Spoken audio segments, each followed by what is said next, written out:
मित्रांनो लक्ष द्या, जे विद्यार्थी पोलीस भरती करताय आणि ज्या विद्यार्थ्यांचा गोळा अजून पण आउट ऑफ नाही, मग ते विद्यार्थी मुली असो किंवा मुलगा असो, तर तुम्हाला ज्यावेळेस तुम्ही प्रॅक्टिस थ्रो करताय, ग्राउंडला गेल्यानंतर आपण 5-10 थ्रो 20 थ्रो करतो गोळ्याचे, तर त्याच्यामध्ये तुम्हाला काही फॉल्स थ्रो चेक करायचे. फॉल्स थ्रो म्हणजे काय की लाईनच्या बाहेर गोळा गेला किंवा सेक्टरच्या बाहेर गोळा गेला किंवा सर्कल फॉल केला ते नाही. थ्रो करताना तुम्हाला काय करायचं माहिती आहे का, 3 गोष्टी लक्ष ठेवायचे. पहिली गोष्ट तुम्ही नोटीस करा, कधी कधी आपण गोळा फेकतो, तर गोळा फेकताना काय होतं माहिती आहे का, की गोळा फेकताना ना तो गोळा इथं अंगठ्यावर येतो बघा, तो एक चुकीचा थ्रो आहे. तर त्यावेळेस तुमच्या लक्षात आलं पाहिजे की हा गोळा आपला बरोबर गेलेला नाही आहे आणि कधी कधी गोळा आपला ह्या साईडला येतो किंवा इकडच्या बोटांकडे येतो, हे लक्षात ठेवा.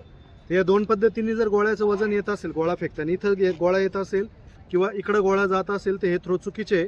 तर तुम्हाला लक्ष काय द्यायचं आहे, गोळा फेकताना तुम्हाला लास्टला फील करायचं आहे की गोळा तुमच्या ह्या 3 बोटावर आला होता का किंवा ह्यावाल्या पार्टवर आला होता का, तो गोळा इकडं आणि इकडं नाही गेला पाहिजे. या गोष्टीवर तुम्हाला जास्त लक्ष ठेवायचं. हा सगळ्यात इम्पॉर्टंट पार्ट आहे.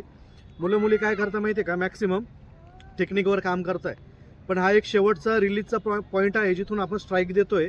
तर स्ट्राईकच्या टायमाला गोळा इथं किंवा इथं येतो काही लोकांच्या, त्याच्यामुळे सुद्धा काही विद्यार्थ्यांचा गोळा हा आउट ऑफ जात नाही. तर ह्या काही बारीक गोष्टी आहे, या तुम्ही लक्ष द्या, याच्यावर थोडं काम करा आणि मला कमेंट करा की किती लोकांचं असं होतं की कोणाचा अंगठ्यावर गोळा येतो किंवा इकडे गोळा येतो. मला कमेंटमध्ये कळवा. जय हिंद.